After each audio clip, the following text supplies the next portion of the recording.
Bonjour, mon nom est Lorraine Lajoie, je suis thérapeute en réadaptation physique. Je travaille comme intervenante en prévention des chutes au CLSC du Fjord dans le CIUS Saguenay-Lac-Saint-Jean. Le sujet de notre rencontre aujourd'hui, c'est la prévention des chutes. Pourquoi en parler? Parce que ça a des grandes conséquences, des conséquences physiques, psychologiques, et ça apporte aussi des coûts par rapport à l'hospitalisation. Les conséquences physiques, on peut parler de blessures, d'entorses, de fractures, des bleus, des ecchymoses. Alors aussi, la personne peut se retrouver avec une perte d'autonomie due à la diminution des capacités. Parfois, ça amène un changement de milieu de vie. Alors, c'est pas banal de parler des chutes. Il y a aussi les coûts d'hospitalisation. On sait qu'aujourd'hui, tout a des coûts élevés au niveau de la santé. Donc, on essaie de diminuer les risques de chute en faisant de la prévention. J'aimerais passer un court instant sur les statistiques. Une personne âgée de 65 ans et plus sur 3 chute par année. Lorsque la personne atteint 80 ans, c'est 1 sur 2. Il y a aussi un risque de 50 % que ces personnes récidivent pour une autre chute dans l'année. Il y a plusieurs risques de chute. D'abord, si on regarde dans l'image que vous avez devant vous, dans le case du haut, le comportement. On est souvent la cause aussi des risques de chute par notre comportement, dans le sens que si on va trop vite, si on grimpe, on voit des gens monter sur des chaises pour défaire des décorations, si on fait 2 choses à la fois, ce qu'on appelle les multitâches. On peut décrire ça comme une personne qui va, mettons, monter l'escalier et en même temps chercher dans ses poches ses clés pour aller ouvrir sa porte. Ou si on va chercher notre courrier puis on ouvre notre enveloppe pendant qu'on marche. Ce faisant, on ne donne pas attention à notre activité qui est la plus importante, soit la marche et monter les escaliers. Si vous regardez la case de gauche, les risques qui sont reliés à la personne, alors les problèmes d'équilibre, les problèmes de force musculaire des membres inférieurs, vous avez la vision qui pourrait être altérée. On a plusieurs troubles de vision lorsqu'on avance en âge, l'audition, la peur de tomber. Vous avez une image sur le syndrome poche-chute qu'on appelle. C'est une personne qui a chuté, qui a développé la peur de tomber, ensuite qui a diminué ses activités, diminue son autonomie et retombe. Donc, ça fait un cercle. Le but de la prévention des chutes, c'est souvent d'éliminer ce cercle-là, de le briser.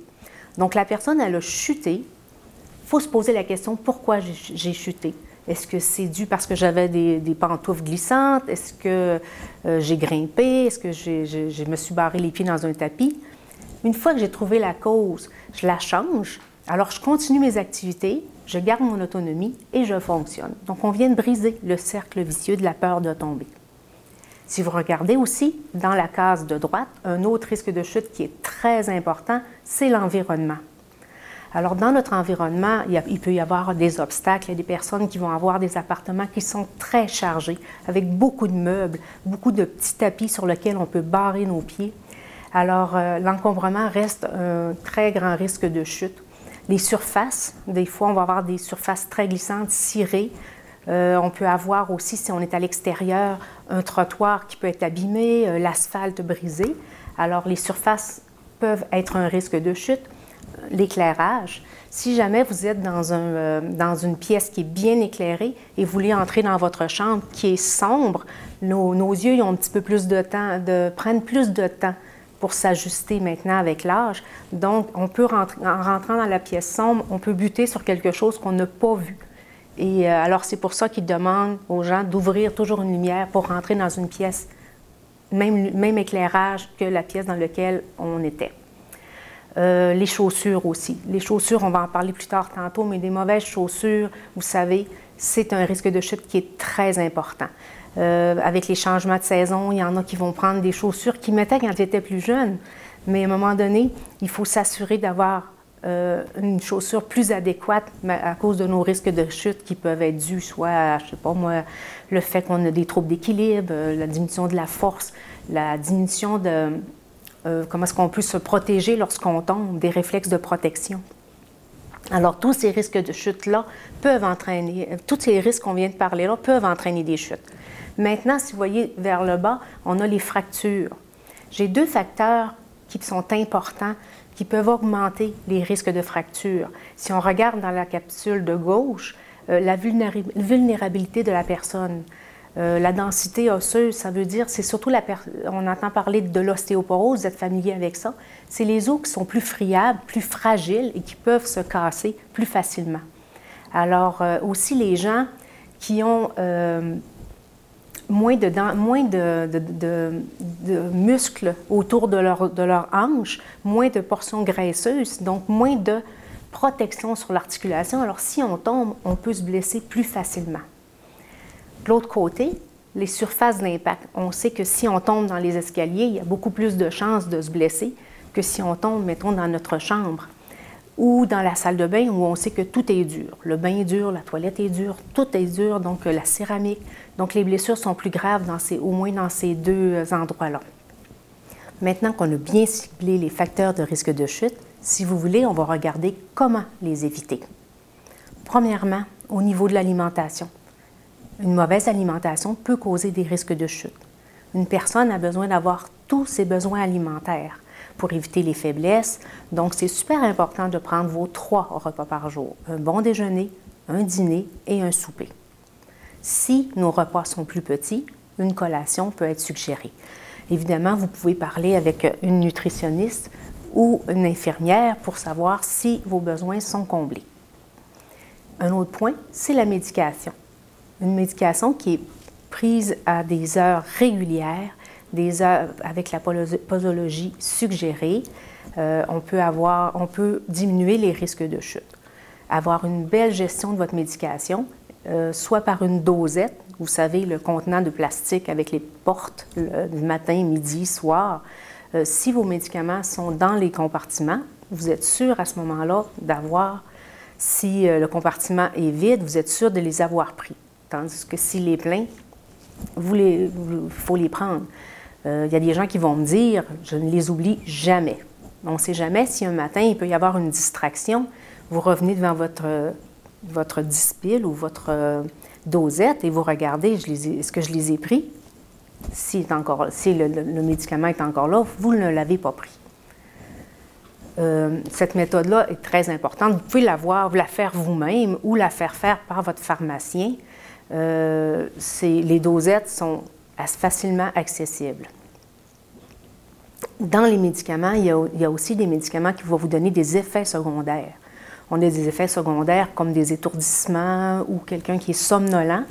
Alors, ces effets secondaires-là peuvent augmenter les risques de chute. Donc, c'est important d'en parler avec votre pharmacien pour savoir si dans votre médication, il y a des médicaments qui peuvent augmenter les risques de chute. Au niveau de nos comportements aussi, on est quand même en cause. Souvent, aux chutes, des fois, on est un peu téméraire. Il faut adopter des comportements sécuritaires. Faire une chose à la fois, j'en ai parlé tantôt, hein, de faire une chose à la fois. Si je marche, je marche. Si je monte les escaliers, je donne une attention particulière à l'activité que je suis en train de faire. On évite évidemment de grimper. Peu importe notre âge, grimper, c'est toujours dangereux. Mais lorsqu'on prend de l'âge, plus âgé, c'est important c'est plus risqué lorsqu'on monte sur une chaise, on augmente la hauteur, donc si on tombe, on peut se blesser plus gravement. C'est très important aussi de faire des exercices. Rester actif. Beaucoup de gens vont rester dans leur salon à faire du tricot, à faire de la lecture ou à regarder la télévision de longues heures. Alors, lorsqu'on est inactif comme ça, on peut s'ankyloser. Alors, lorsqu'on se lève, on peut avoir une jambe qui peut nous jouer un tour parce qu'elle est engourdie. Alors, ou bien on peut aussi avoir un risque de chute de pression si on s'est levé trop vite. Alors, il faut prendre notre temps, on se lève tranquillement, on prend une petite pause. On peut ensuite faire des activités, aller se rasseoir, donc pas rester des heures assis à votre fauteuil et s'ankyloser. Vous pouvez aussi, et ça c'est très important, aller prendre des marches, faire de l'exercice. Toutes ces activités-là peuvent être faites gratuitement. Alors, il y a Vie active qui est souvent offert dans les localités.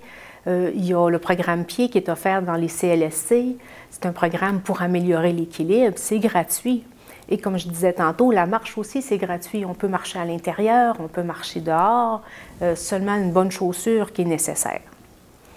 J'en venais justement aux chaussures que je voulais vous parler tantôt. Je vais y venir tout de suite. Les chaussures doivent être sécuritaires, donc antidérapantes, de l'espace pour les orteils. Il doit avoir un contrefort derrière pour bien tenir notre pied et une sangle sur le dessus pour solidifier la chaussure, pour nous éviter aux pieds de bouger à l'intérieur. Il faut y aller aussi selon la saison. Lorsque vous êtes en hiver et c'est glacé, vous pouvez mettre des clous, une semelle cloutée sous votre chaussure, ou bien aussi sur la canne. On peut mettre un pic à glace sur la canne pour s'aider. L'été, si vous arrivez avec une sandale, il faut vraiment choisir une sandale adéquate avec une sangle derrière le pied, une sangle sur le dessus pour bien fixer le pied pour lui éviter de sortir. Donc, on laisse les petites sandales de plage là, sans qu'ils ne nous tiennent pas le pied. C'est vraiment inadéquat. Si ça a été adéquat quand vous aviez 20 ans, ce l'est moins aujourd'hui. Il faut aussi faire ajuster notre vue régulièrement. J'ai parlé un petit peu tantôt que lorsqu'on rentrait dans une pièce sombre, ça prenait un petit peu plus de temps à nos yeux à s'ajuster. Il y a beaucoup de problèmes visuels qui apparaissent avec les années, soit le glaucome, la dégénérescence maculaire, le presbytie. Alors, c'est toutes des choses qui peuvent altérer notre vision et nous amener à avoir des risques de chute plus élevés. Il faut aussi bien aménager votre environnement. L'environnement, c'est votre milieu de vie. Il faut faire une attention particulière à votre environnement. Il faut bien dégager les aires de déplacement. Il faut s'assurer que ça ne soit pas trop encombré. On enlève les petits tapis que vous avez, qu'on retrouve parfois sous les chaises, devant le divan, devant l'évier. On les retire, c'est un changement de surface, on peut buter dessus, il peut rouler, il peut se soulever, puis on peut placer le pied à l'intérieur dessous et tomber. Alors, les tapis les plus importants, c'est ceux devant les portes d'entrée. Ça en prend un et il doit être antidérapant. L'autre tapis nécessaire dans notre maison, c'est dans la salle de bain. On le place sur le bord du bain, entre les bains, puis lorsqu'on prend notre bain, eh bien, on le met au sol. Les autres tapis ne sont pas nécessaires. C'est sûr que selon la mode, selon nos habitudes, ces tapis-là avaient leur place avant. Mais maintenant, il faut vraiment dégager tout ça. Et souvent, on va partir aussi d'une maison pour s'en aller dans un appartement. On a tendance à apporter beaucoup de meubles. Alors, il faut vraiment apporter le minimum pour que ça soit bien dégagé. Dans votre environnement aussi, c'est important de s'assurer qu'il est sécuritaire. Si on regarde dans la salle de bain, on peut ajouter des barres de sécurité pour le bain. Une barre pour l'entrée, une barre au fond du bain, sur le mur du fond. Alors, vous allez être surpris, même les enfants qui vont venir chez vous, si vous avez un petit enfant qui vient prendre une douche ou un bain, il va prendre la barre. Même chose pour un adulte, ce n'est pas nécessairement les aînés. C'est simplement parce que ça donne un support supplémentaire pour entrer dans le bain et c'est très utile. On va choisir, par exemple, des accessoires comme une barre de bain qui est texturée et non pas lisse pour avoir une bonne prise lorsqu'on l'utilise. Les barres de bain qui sont en étau sur le bord du bain ne sont pas nécessairement les plus sécuritaires. Il faut vraiment s'assurer de peser de haut en bas, jamais de côté, parce qu'ils peuvent se détacher. Donc, mais quand on n'a pas le choix, évidemment. Il faut mettre aussi un tapis caoutchouté dans le fond du bain pour ne pas glisser lorsqu'on met le pied dans le bain. Ça peut être la même chose dans la douche. On place un tapis dans le fond de la douche de caoutchouc pour ne pas glisser. Il y a certains accessoires aussi qui peuvent être disponibles. Si vous constatez que vous avez de la difficulté à prendre votre bain ou vous avez de l'inquiétude, vous pouvez prendre des accessoires. Il existe des bancs de bain, il existe des planches de bain, il existe des bancs de transfert. Alors, il y a plein d'accessoires qui peuvent vous être disponibles. Il suffit parfois de demander à un intervenant du CLSC pour savoir quel accessoire que vous serait utile et pour sécuriser votre environnement. Donc, je pense qu'on a fait le tour au niveau de l'environnement. Le tour de comment éviter des chutes. J'espère que vous allez devenir des champions et que vous allez donner une attention particulière à votre appartement cet après-midi. Regardez comme il faut s'il n'y a pas des objets que vous pourriez déplacer pour vraiment assurer votre sécurité à domicile et rester chez vous le plus longtemps possible. On ne peut parler de prévention des chutes sans aborder le sujet de comment se relever du sol. Pourquoi? C'est pour que la personne développe une confiance en ses capacités lorsqu'il arrive une chute. Ça permet aussi de diminuer le stress et ainsi diminuer les risques de complications suite à la chute. Parce qu'il peut y avoir des complications. Si la personne reste plusieurs heures au sol, il peut développer une multitude de complications. Donc, l'important, c'est de savoir comment se relever. Alors, la personne est concentrée là-dessus, donc peut rester en action plutôt que rester inactive au sol dans un sentiment d'anxiété et de panique. Alors, si vous voulez, on va regarder l'image « Comment se relever du sol ». L'important, lorsqu'on vient de tomber, c'est de rester calme. Pour s'aider, on peut prendre quelques respirations.